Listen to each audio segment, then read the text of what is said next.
केंद्रीय मंत्री धर्मेंद्र प्रधान ने कहा कि चक्रवाती तूफान यास के कारण लिक्विड मेडिकल ऑक्सीजन की कोई कमी नहीं हुई। चक्रवात से सिर्फ बिजली आपूर्ति की चुनौती पैदा हो सकती है, लेकिन ऑक्सीजन की कोई भी कमी नहीं होगी। गृह मंत्री अमित शाह ने वीडियो कॉन्फ्रेंसिंग के जरिए ओडिशा, आंध्र प्रदेश, पश्चिम बंगाल के मुख्यमंत्रियों और अंडमान निकोबार द्वीप समूह के उपराज्यपाल के साथ एक बैठक की और चक्रवात यास की तैयारियों की समीक्षा की। बिहार में कोरोना संक्रमण के मामलों को देखते हुए लॉकडाउन को आगे बढ़ा दिया गया है। अब 1 जून तक पाबंदियां जारी रहेंगी। वहीं सीएम नीतीश कुमार ने खुद इस बात की जानकारी दी है। बिहार के सीएम ने कहा कि लॉकडाउन का अच्छा प्रभाव पड़ा है, इसके साथ ही कोरोना के मामलों में भी पहले से कमी आई है।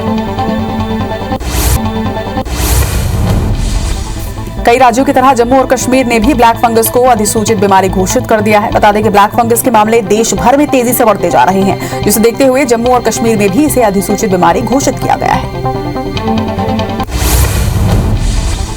देश में एक दिन में कोरोना के 2,22,000 नए मामले सामने आए हैं, जिससे कुल आंकड़ा 2,67,00,000 के पार पहुंच चुका है। तो वहीं 4,452 नई मौत के साथ अब तक कुल 3,03,000 मरीजों की मौत हो चुकी है। मौत के मामले में भारत दुनिया में तीसरे नंबर पर पहुंच गया है। हालांकि देश में 24 घंटे में लगभग 3,02,000 मरीज स्वस्थ भी हुए हैं।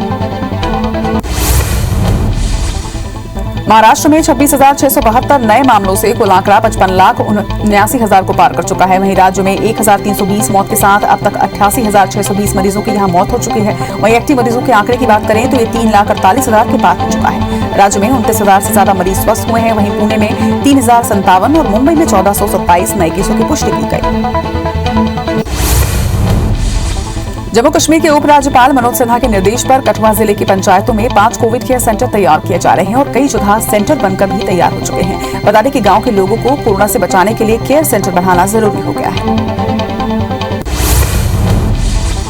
जम्मू कश्मीर के श्रीनगर में कोरोना कर्फ्यू जारी है। यहां केवल आवश्यक सेवाओं पर ही छूट दी गई है। जम्मू कश्मीर के सभी 20 जिलों में 24 मई तक लगाए गए कोरोना कर्फ्यू को 31 मई सुबह 7 बजे तक के लिए बढ़ाया गया है। वहीं कर्फ्यू के दौरान सड़कों चौराहों में सन्नाटा पसरा नजर आया। जम्मू कश्मीर के श्रीनगर में कोरोना कर्फ्यू जारी है। यहां केवल आवश्यक सेवाओं पर ही छूट दी गई है। जम्मू कश्मीर के सभी 20 जिलों में 24 मई तक लगाए गए कोरोना कर्फ्यू को 31 मई सुबह 7 बजे तक के लिए बढ़ाया गया। वहीं कर्फ्यू के दौरान सड़कों चौराहों में सन्नाटा पसरा दिखा। जम्मू कश्मीर के उपराज्यपाल मनोज सिन्हा के निर्देश पर कठुआ जिले की पंचायतों में 5 कोविड केयर सेंटर तैयार किए जा रहे हैं और कई जगह सेंटर बनकर तैयार भी हो चुके हैं। बता दें कि गांव के लोगों को कोरोना से बचाने के लिए केयर सेंटर बढ़ाना जरूरी है।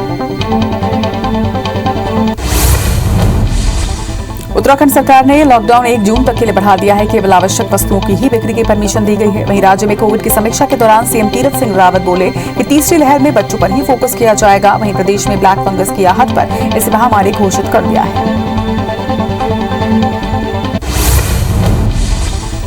उत्तराखंड में ब्लैक फंगस को महामारी घोषित कर दिया गया है। महामारी के प्रोटोकॉल के तहत ब्लैक फंगस के मरीजों का इलाज होगा, मगर इसके इलाज के लिए इंजेक्शन एम्फोटेरेसिन बी की कमी पाई गई है। मरीज दवा के लिए चीफ मेडिकल ऑफिसर के ऑफिस में पहुंचने लगे हैं, लेकिन देहरादून सीएमओ दवा की कमी पर असमर्थ नजर आए।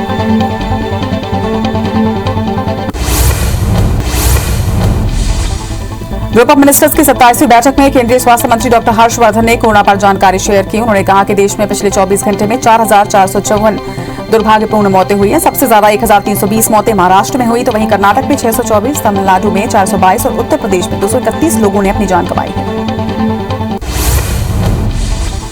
गोवा सरकार ने कोरोना को देखते हुए 10वीं की परीक्षा रद्द कर दी है। वहीं 12वीं के एग्जाम पर अगले 2 दिन में फैसला लिया जाएगा। गोवा में एक दिन में 1,621 संक्रमितों से अब तक 1,46,000 मामले सामने आए हैं। वहीं 42 लोगों की मौत हो गई है। यहां 2,500 लोगों ने कोरोना को मात दी है। उत्तर प्रदेश के प्रयागराज में कोरोना कर्फ्यू के दौरान दुकानें बंद रही। वहीं उत्तर प्रदेश सरकार ने 31 मई तक के लिए कोरोना कर्फ्यू को लागू रखने का निर्णय लिया है। उत्तर प्रदेश में एक दिन में 4,715 केस मिले हैं और 231 मरीजों की मौत भी हुई। वहीं 14,000 मरीजों ने कोरोना को मात दी। विदेश मंत्री एस जयशंकर आज से अमेरिका की अपनी 5 दिवसीय यात्रा पर हैं। संयुक्त राष्ट्र में भारत के राजदूत टी एस तिरुमूर्ति ने ट्वीट कर जानकारी दी है कि विदेश मंत्री डॉक्टर एस जयशंकर न्यूयॉर्क पहुंच गए हैं। तमिलनाडु में कोरोना के चलते लॉकडाउन लागू है। यहां चेन्नई में लॉकडाउन का खासा असर नजर आ रहा है। लॉकडाउन में शहर की सड़कें सुनसान और दुकानें बंद रही, तो वहीं ट्रैफिक पुलिसकर्मी वाहनों की जांच करते नजर आए। राज्य में एक दिन में 35,000 से ज्यादा मामले रिकॉर्ड किए गए हैं। मध्य प्रदेश में कोरोना वायरस के बाद ब्लैक फंगस का खतरा बढ़ता जा रहा है। मध्य प्रदेश में 24 घंटे में 13 मरीजों की मौत हो गई है। वहीं बिलासपुर सिम्स से फंगस के 3 गंभीर मरीज रायपुर रेफर किए गए। मध्य प्रदेश की राजधानी भोपाल में जनता कर्फ्यू लागू है। कोरोना कर्फ्यू के दौरान ट्रैफिक पुलिसकर्मी वाहनों की जांच करते नजर आए। बता दें कि भोपाल में 31 मई तक कोरोना कर्फ्यू लागू रहेगा। वहीं भोपाल में एक दिन में 649 नए मरीज सामने आए। वहीं 24 घंटे में 1200 मरीज स्वस्थ होकर घर भी पहुंचे। एमपी में ब्लैक फंगस के केस लगातार बढ़ते जा रहे हैं। मध्य प्रदेश में एक दिन में 13 मरीजों की मौत हुई है, तो वहीं भोपाल में 24 घंटे में 5 मरीजों की मौत हुई है। अब तक प्रदेश में ब्लैक फंगस से 42 मरीजों की मौत हुई है। वहीं प्रदेश के 29 जिलों में ब्लैक फंगस के 841 मरीजों का इलाज जारी है। ग्वालियर में ब्लैक फंगस के इंजेक्शन के नाम पर ठगी हुई है। टीकमगढ़ से ग्वालियर पिता को लेकर आई 2 लड़कियों को ब्लैक फंगस इंजेक्शन के बदले धोखा मिला। KRH से निकाले गए आउटसोर्स कर्मचारी ने 50,000 रुपए की ठगी की है। इस मामले में कलेक्टर कौशलेंद्र विक्रम सिंह का कहना है कि आरोपी युवक पर रासुका की कार्रवाई की जाएगी। छत्तीसगढ़ में कोविशील्ड की एक और खेप रायपुर पहुंची है। वैक्सीन के लगभग 17 बॉक्सों में 2,04,000 डोज वैक्सीन है। एयरपोर्ट अथॉरिटी ने वैक्सीन को स्टेट हेल्थ डिपार्टमेंट को हैंडओवर कर दिया है। वहीं वैक्सीन की कमी से कुछ जिलों में 18+ लोगों के टीकाकरण में दिक्कतें आ रही थी, लेकिन अब वैक्सीनेशन अभियान सुचारू रूप से चल सकेगा। मध्य प्रदेश में आयुष्मान कार्ड धारकों को बड़ी राहत मिली है। आयुष्मान योजना में कोविड इलाज की दवा का खर्च भी अब सरकार देगी। जबलपुर हाई कोर्ट ने इस पर अपना आदेश सुनाया है। कोर्ट ने दवाओं के खर्च पर स्पष्टीकरण भी मांगा है। बोकारो स्टील प्लांट से 2 टैंकरों में ऑक्सीजन लेकर पहुंची स्पेशल गाड़ी को भेड़ाघाट में अनलोड किया गया, जबकि एक टैंकर को सागर के मकरोनिया में उतारा गया। कोरोना काल में रेलवे की तरफ से अब तक जबलपुर के लिए 17 ऑक्सीजन एक्सप्रेस चलाई गई है, जिसमें 52 टैंकरों के जरिए ओरछा में बेवजह घर से निकलने वालों को पुलिस कुछ अलग ही अंदाज में अब सबक सिखाती है। उसी पौधे के पास सबको शपथ भी दिलाए गए। पुलिस से दंड पाकर छत्तीसगढ़ में टूल किट के मामले में रमन सिंह से SIT की पूछताछ। उन्होंने प्रेस कॉन्फ्रेंस की। रमन सिंह पर FIR के खिलाफ बीजेपी के दिग्गज नेता सिविल लाइन थाने में धरने पर बैठे। इसके पहले थाने के बाहर रमन सिंह का स्वागत भी किया गया। थाने में रमन सिंह के साथ बृजमोहन अग्रवाल और अन्य बीजेपी नेता मौजूद रहे। सभी जिलों में बीजेपी के नेता धरना दे रहे हैं। मध्य प्रदेश में पूर्व मुख्यमंत्री कमलनाथ के खिलाफ हुई FIR के विरोध में अब युवा कांग्रेस मैदान में आ गई है। ऐसी कड़ी में प्रदेश के विभिन्न हिस्सों में विरोध प्रदर्शन का दौर भी शुरू हो गया है। ग्वालियर में गांधी जी की प्रतिमा के सामने बैठकर युवा कांग्रेस के नेताओं ने 1 घंटे का मौन धरना दिया। जबलपुर के पनागर थाना क्षेत्र में बिजली की हाई टेंशन लाइन को चपेट में आने से एक शख्स की मौत हुई है। वहीं हादसा ट्रक से भूसा उतारने के वक्त हुआ। दरअसल ट्रक में भूसा ओवरलोड था और जब डेयरी कर्मचारी भूसा उतारने के लिए ट्रक के ऊपर चढ़ा तो वो बिजली की हाई टेंशन लाइन की चपेट में आ गया। सरायपाली पुलिस ने एक शातिर शराब तस्कर को घेरान पर जेल भेजा।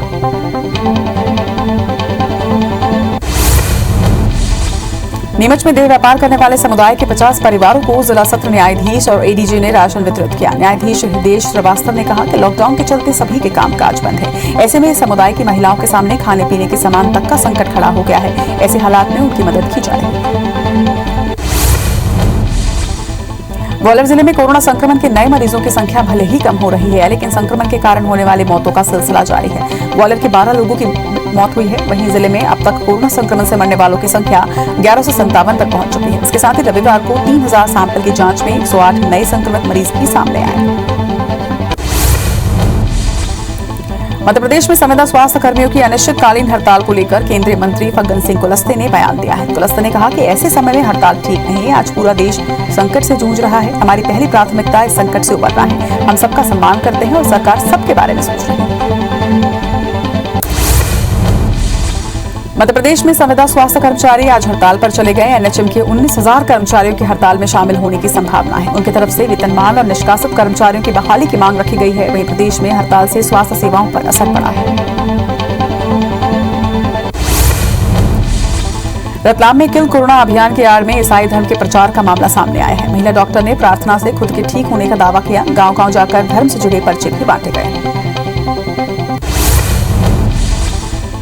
बड़वानी में कोरोना गाइडलाइन का जमकर उल्लंघन हुआ है। दरअसल एक व्यक्ति की मौत के बाद सैकड़ों की संख्या में लोग जनाजे में शामिल हुए। इस दौरान राजस्व विभाग और पुलिस के बार-बार समझाने पर भी लोगों की भीड़ कम नहीं हुई, जिसके बाद पुलिस ने 22 लोगों के खिलाफ केस दर्ज कर लिया। जबलपुर में नकली रेमडेसिविर मामले में SIT ने आरोपी राकेश शर्मा के साथ सीन रिक्रिएट किया। तिलवारा ब्रिज से नर्मदा में फेंके गए ये इंजेक्शन। इस मामले में पूरी टीम सबूत जुटाने में लगी हुई है। रीवा के सुपर स्पेशलिटी अस्पताल से ब्लैक फंगस का एक मरीज भाग गया है। अस्पताल प्रबंधन के मुताबिक 50 वर्षीय सुरेंद्र पांडे के नाक में ब्लैक फंगस का संक्रमण था, जिसे बाहर निकालने के लिए डॉक्टरों ने सर्जरी करवाने की बात कही, जिसके बाद मरीज और उनके परिजन अचानक गायब हो गए, जिनका पता नहीं चल पाया। सूरजपुर थप्पड़ मामले में पीड़ित नाबालिग साहिल गुप्ता के पिता ने कोतवाली थाने में पहुंचकर रणवीर शर्मा के खिलाफ लिखित शिकायत दी। पीड़ित के पिता ने बताया कि घटना वाले दिन उनका 13 वर्षीय बेटा दवा लेने के लिए गया हुआ था। कलेक्टर ने बिना कारण जाने ही अपने गार्ड से डंडा लेकर उसकी पिटाई करवाई। इससे उसके बेटे के पैर में चोट भी आई है।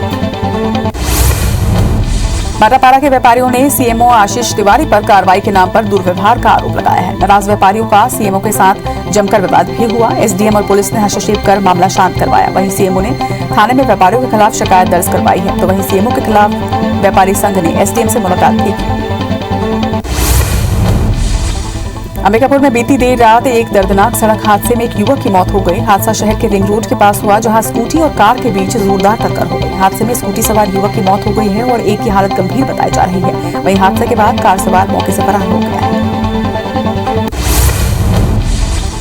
बालाघाट जिले के चरामा क्षेत्र की ओर से हाथियों का दल ग्राम मरका टोला में पहुंचा है। खेतों की फसलों को नुकसान पहुंचाने से ग्रामीणों में दहशत है, तो वहीं वन विभाग भी हाथियों के पहुंचने से सतर्क हो गया है। हाथियों को देखते हुए आलोरी, मुस्कीरा, अमलीपारा, करीझाड़ के लोगों को सतर्क कर दिया गया। वहीं 3.5 माह बाद हाथियों का दल बालोद में देखा गया है।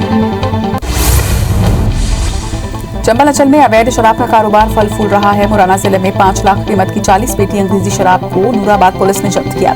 2 शराब तस्कर मोनू गुर्जर और सत्यवीर गुर्जर सहित 2 बाइक को भी कब्जे में लिया गया। वहीं सिहोरी में तलाशी के दौरान पुलिस ने 2 युवकों की गिरफ्तारी कर बाकी 2 आरोपियों की तलाश शुरू कर दी। बलरामपुर के जमुनिया गांव के ग्रामीण राशन नहीं मिलने की वजह से परेशान है, जिसकी वजह से उन्होंने कलेक्टर से मदद की गुहार भी लगाई। इधर अधिकारी ग्रामीणों को जल्द ही राशन देने की बात कह रहे हैं। ग्रामीणों के मुताबिक सरपंच ने उनका राशन दूसरे गांव में उतार दिया है, जहां से राशन लाने में उन्हें परेशानी हो रही है। दतिया में 26 साल की विधवा युवती ने गोविंदपुर के पूर्व सरपंच पर गंभीर आरोप लगाए। पीड़िता ने इसकी शिकायत कोतवाली थाने में दर्ज करवाई है। वहीं कार्रवाई नहीं होने पर खुदकुशी की धमकी दी है। पीड़िता के मुताबिक पूर्व सरपंच जशवंत यादव उसे अवैध संबंध बनाने के लिए लगातार प्रताड़ित कर रहे हैं।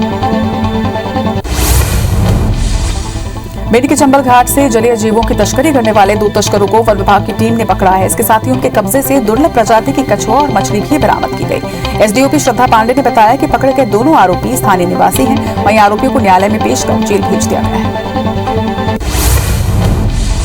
जशपुर के बगीचा थाना क्षेत्र में एक ससुर ने अपने दामाद की कुल्हाड़ी मारकर हत्या कर दी। वारदात को अंजाम देने के बाद से आरोपी ससुर फरार है, जिसकी तलाश में पुलिस जुटी हुई है। वहीं पुलिस के मुताबिक दनगिरी निवासी सहदेव राम खेत से वापस लौट रहा था। इसी दौरान उनका ससुर आया और उस पर वार कर दिया।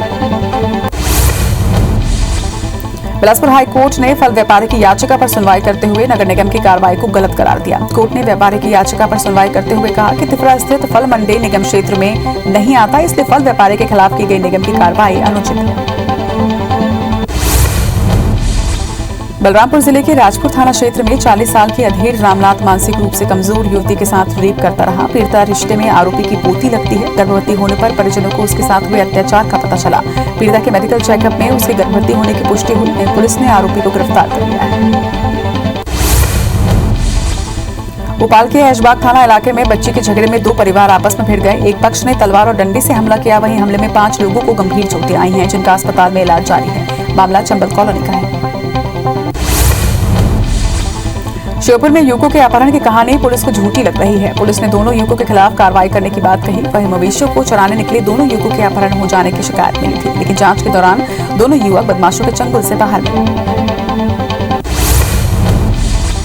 दतिया जिले के बसई तहसील के बरधुआ में सेवा सहकारी समिति की दुकान एकाएक गिर गई। दुकान में मजदूरों के नहीं होने से एक बड़ा हादसा होने से बच गया। सेवा सहकारी समिति की दुकान काफी हद तक जर्जर हो चुकी थी। वहीं गांव के सरपंच ने इस घटना के लिए दतिया जिला प्रशासन को दोषी बताया है।